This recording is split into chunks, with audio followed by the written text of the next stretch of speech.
सुषमा की बहू विनीता एक हॉस्पिटल में नर्स थी, लेकिन उसे डॉक्टर से भी ज्यादा नॉलेज थी। हॉस्पिटल में सब विनीता की तारीफ किया करते थे। सुषमा का बेटा यानी कि अंकित अपनी बीवी विनीता से बहुत प्यार करता था और उसे अपनी पत्नी की काबिलियत पर बहुत भरोसा था। धीरे धीरे वक्त गुजरता गया और शादी के 8 महीने बाद विनीता प्रेग्नेंट हो गई। मैं बहुत खुश हूँ। मेरा इकलौता बेटा है और अब इसका बच्चा इस दुनिया में आएगा। मैं दादी बन जाऊंगी। दादी मैं बता नहीं सकती मुझे कितना अच्छा लग रहा है। आपको खुश देखकर मैं भी बहुत खुश हूँ माँ। देखो बेटा, वैसे तो विनीता नर्स है, उसे अपने बारे में सब कुछ पता है, लेकिन फिर भी ना आजकल बच्चे पैदा करने में बड़ी परेशानी होने लगी है। उसे कहना कि वो अपना अच्छे से ख्याल रखे। अरे माँ, आप है ना, आपके रहते हमें चिंता करने की क्या ज़रूरत है। मैं तो अपनी बहू का बहुत अच्छे से ख्याल रखने वाली हूँ। उसे अच्छे से खिलाऊंगी पिलाऊंगी, तभी तो मेरा पोता या पोती एकदम हेल्दी पैदा होगा। कुछ दिनों के बाद सुबह के वक्त। अरे विनीता बहू, ये तुम क्या कर रही हो? कुछ भी तो नहीं मम्मी, अपना हेल्थ चेकअप कर रही हूँ। और क्या? लेकिन ये ब्लड प्रेशर की मशीन और ये तुम्हारे हाथ में इंजेक्शन कैसा है? अरे मम्मी जी, मैं अपना ब्लड प्रेशर चेक करके देख रही थी। प्रेग्नेंट होना और ऐसी हालत में ब्लड प्रेशर चेक करना बहुत ज़रूरी होता है। लेकिन बेटा, इन सब कामों के लिए तुम्हें डॉक्टर के पास जाना चाहिए। अपना चेकअप खुद करने की क्या ज़रूरत है? और ये इंजेक्शन किस लिए लाई हो? मम्मी जी, इससे मैं अपना ब्लड सैंपल लूँगी और हॉस्पिटल में जाकर अपना ब्लड चेक करवा लूँगी। अरे ऐसा भी कोई करता है भला?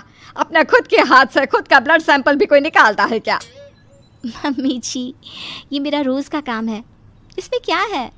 मैं जब खुद से ये सब कर सकती हूँ तो किसी और से क्यों करवाऊँ? अच्छा ठीक है, जैसा तुम्हें सही लगे।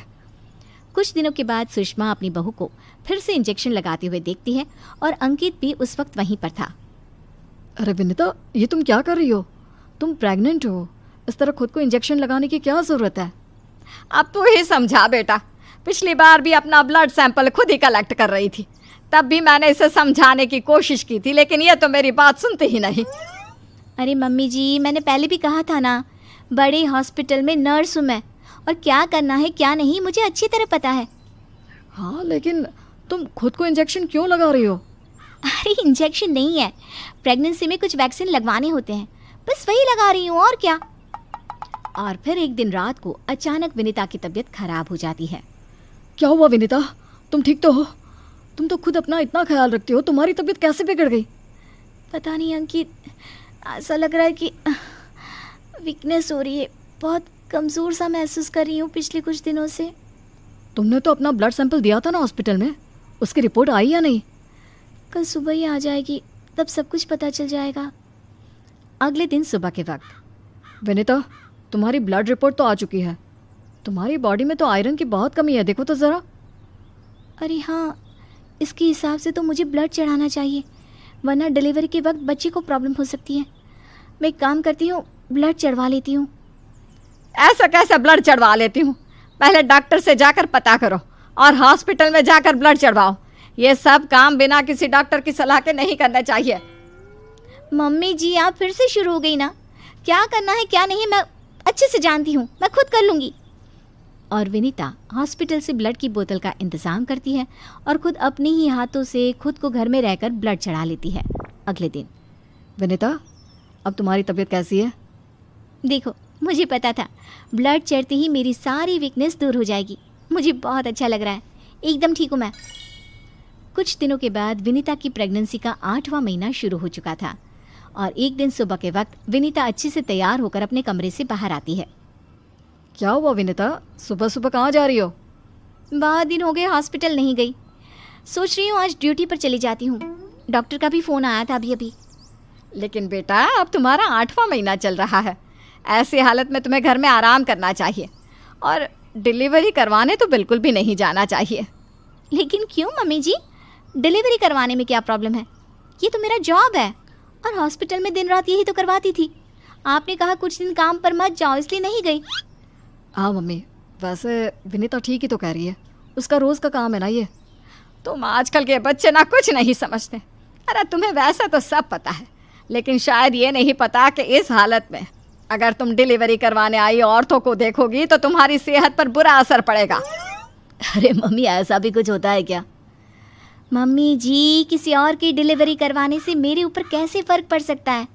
मैं कोई पहली बार थोड़ी ना ये सब करवाने जा रही हूँ। विनीता अपनी सास की एक नहीं सुनती और हॉस्पिटल चली जाती है। वहाँ से वापस आने के बाद, अरे मम्मी जी, आपको मेरी बहुत चिंता हो रही थी ना? ये देखिए, मैं बिल्कुल ठीक ठाक हूँ। अब आपको परेशान होने की ज़रूरत नहीं है। और जानती है, पूरी 5 डिलीवरी करवा कर आई हूँ, वो भी नॉर्मल वाली। देखा मम्मी, मैंने कहा था ना विनीता को नहीं होगा कुछ भी। वो बिल्कुल ठीक है। चलो अच्छा है बहू, मैं भी तो यही चाहती हूँ कि तू एकदम ठीक रहे। और आजकल जिसे देखो उसके ऑपरेशन से बच्चे होते हैं, ये देख देख करना बहुत डर लगता है। चिंता मत कीजिए मम्मी जी, मुझे कुछ नहीं होगा। मैं नर्स हूँ ना, रोज़ हॉस्पिटल में औरतों को सिखाती हूँ कि कैसे अपना ध्यान रखें ताकि नॉर्मल डिलीवरी हो। तभी अचानक हॉस्पिटल से डॉक्टर का कॉल आता है। कॉल पर बात करने के बाद, मम्मी जी, एक इमरजेंसी केस आ गया है, मुझे जाना होगा।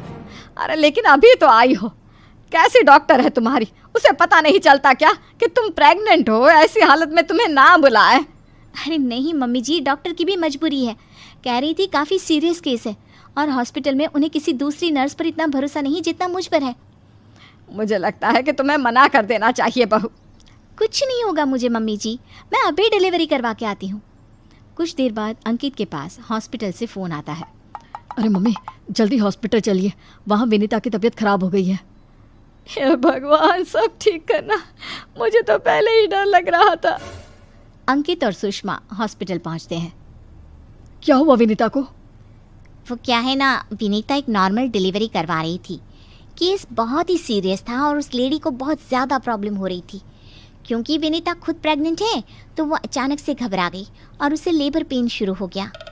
लेकिन अभी तो मेरी बहू का सिर्फ 8वां महीना चल रहा है। देखिए, ऐसा हो जाता है।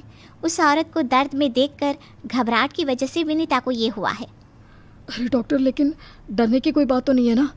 नहीं नहीं, ऐसा कुछ नहीं, हमने उसे एडमिट कर लिया है।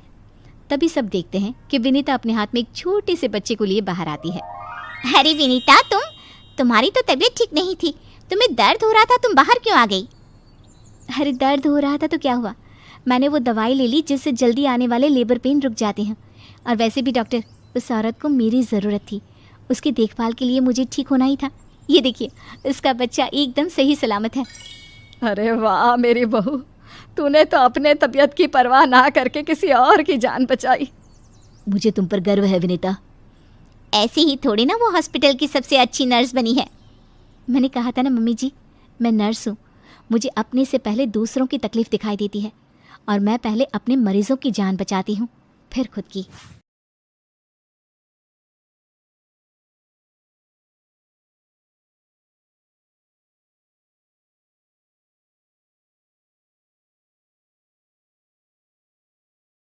नगर गांव में सुगना अपने बेटे रमन के साथ रहा करती थी। कुछ ही दिनों में उसकी शादी राधा नाम की एक लड़की से हो जाती है। राधा फिटनेस को लेकर बहुत ज़्यादा सजग होती है और वो घर के बाकी लोगों को भी दिन भर फिटनेस टिप्स देती रहती है। बहू, आज तो मुझे आलू पूरी खिला दो। नहीं माँ जी, उसमें बहुत ज़्यादा फैट और कोलेस्ट्रॉल होता है, आपको तो मैं आज प्रोटीन सलाद बनाकर खिलाऊंगी। कुछ दिनों तक तो सब ठीक लगता है, मगर धीरे धीरे सुगना और रमन दोनों ही राधा की इस आदत से परेशान होने लगते हैं। राधा, मैं मानता हूँ हमें फिटनेस के प्रति सजग रहना चाहिए, मगर बाकी की चीज़ें भी खानी उतनी ही ज़रूरी है। रोज़ रोज़ प्रोटीन सलाद थोड़ी ना खाया जाता है। आपको तो खुद तला फला खाना है, माँ जी का तो आप बस बहाना बना रहे हो। देखो जी, जो आप खाते हो आप वही बन जाते हो। अरे मुझे ये सब ज्ञान मत दो राधा, मैं बस ये कहने की कोशिश कर रहा हूँ कि हर चीज़ खानी ज़रूरी होती है। तेल और घी भी खाना ज़रूरी होता है एक मात्रा में। खैर, तुम नहीं समझोगी। कुछ दिनों बाद तीज आने वाली होती है और सुगना अपने दोस्तों के लिए तीज पार्टी रखती है। अरे बहू, आज तीज है और मैंने कुछ सहेलियों को खाने पर बुलाया है, कुछ अच्छा सा उन सब के लिए पकाना। ठीक है माँ जी। शाम को सुगना की सब दोस्त आ जाती हैं। सुगना सबको अपनी बहू से मिलवाती है। अरे वाह सुगना, तुम्हारी बहू तो बहुत ही खूबसूरत है। सिर्फ खूबसूरत ही है या गुनी भी? अरे नहीं नहीं, मेरी बहू बहुत ही संस्कारी है, घर का सारा काम भी खुद करती है। थोड़ी देर सब गप्पे मारते रहते हैं। फिर राधा टेबल पर खाना लगा देती है। खाना लगा दिया है मैंने, आप सब खा सकते हैं। सब लोग टेबल पर आते हैं। अरे ये सब क्या है? आंटी, ये पालक का सूप है और वो स्प्राउट सलाद। वो सब तो ठीक है बहू, मगर खाना कहाँ है? आंटी, यही खाना है, इससे हेल्थ भी बनी रहेगी और आप सबकी उम्र में तो यही खाना ठीक रहता है। हमारी उम्र मतलब? अरे हम कोई बुढ़िया थोड़ी ना हो गई हैं। अरे ओ सुगना, अगर खिलाना ही नहीं था तो हमको बुलाया ही क्यों? सब मूड खराब हो गया तीज के दिन, चलो यहाँ से। और ये सब बोलते हुए सब औरतें चली गई। अरे ऐसा क्यों किया राधा? मैंने बोला था ना कि कुछ अच्छा बनाना। तुम्हारे फिटनेस टिप्स हर जगह अच्छे नहीं लगते। आज तुम्हारी वजह से सब मुझे इतना सुना कर गई। जाओ, अब वो पालक सूप और सलाद खुद ही खाओ। उधर रमन भी राधा की इस आदत से बहुत परेशान हो जाता है, क्योंकि वो रोज उसके टिफिन में कोई ना कोई सलाद बनाकर देती और दाल देती। और एक शाम जब रमन ऑफिस से लौटता है तो अचानक गुस्से से आग बबूला हो जाता है। राधा, ओ राधा! आ रही हूँ, चिल्ला क्यों रहे हो? चिल्लाऊंगा ही ना, आज ऑफिस में मैं बेहोश हो गया था। अरे मगर क्यों? अरे तुम जो फिटनेस के नाम पर रोज ही सलाद और दाल देती हो ना, टिफिन में उससे मेरा पेट नहीं भरता और मुझे वीकनेस की वजह से चक्कर आ गए। मगर उसमें तो प्रोटीन होता है। हर चीज लिमिट में अच्छी लगती है राधा, चाहे वो फिर प्रोटीन ही क्यों ना हो। उसके अलावा भी सबकी मात्रा खाने में जानी चाहिए। मैं तो बस आप सबकी सेहत के लिए ये सब करती हूँ। अरे इतना भी मत करो, हमें खुला छोड़ दो थोड़ा। थोड़े दिनों बाद एक दिन जब सुगना मंदिर से लौटकर आ रही होती है तो अचानक से गिर जाती है और उसकी सब उंगलियां और हाथ पैर जोर से अकड़ जाते हैं। कुछ लोग मिलकर उसे घर छोड़ जाते हैं। घबराई हुई राधा तुरंत डॉक्टर को बुलाती है। डॉक्टर साहब, माँ जी को क्या हो गया है? इनका पूरा चेकअप करना होगा। वैसे तो मुझे लग रहा है कि इनको गठिया हुआ है, इतना तो पता चल रहा है। गठिया? बाप रे! हाँ, गठिया।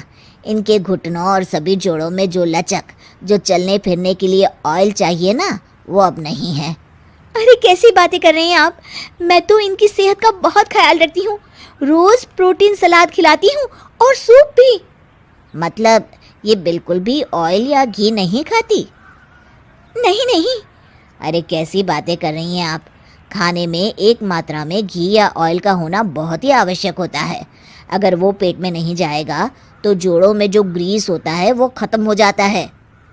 ओह, ऐसा क्या डॉक्टर? माँ जी ठीक तो हो जाएंगी ना? हाँ हाँ, हो जाएगी। थोड़ी देर बाद रमन भी ऑफिस से आ जाता है। क्या हुआ माँ? कुछ नहीं बेटा, बस ऐसे ही गिर गई थी। ये सब मेरी गलती की वजह से हो रहा है, मुझे माफ कर दीजिए आप दोनों।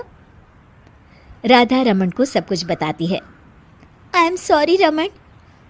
अति हर चीज की बुरी होती है राधा, इसलिए मैं तुमको बार बार बोला करता था।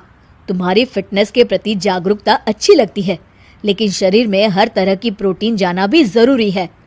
जी, आप बिल्कुल सही कह रहे हैं, मुझे माफ़ कर दीजिए। मैं अपने हाई क्लास फ्रेंड के दिखावे और बहकावे में आ गई थी। मैं दोबारा ऐसा कभी नहीं करूँगी और माँ जी का ख्याल डाइट चार्ट के मुताबिक ही रखूँगी। ये हुई ना बात।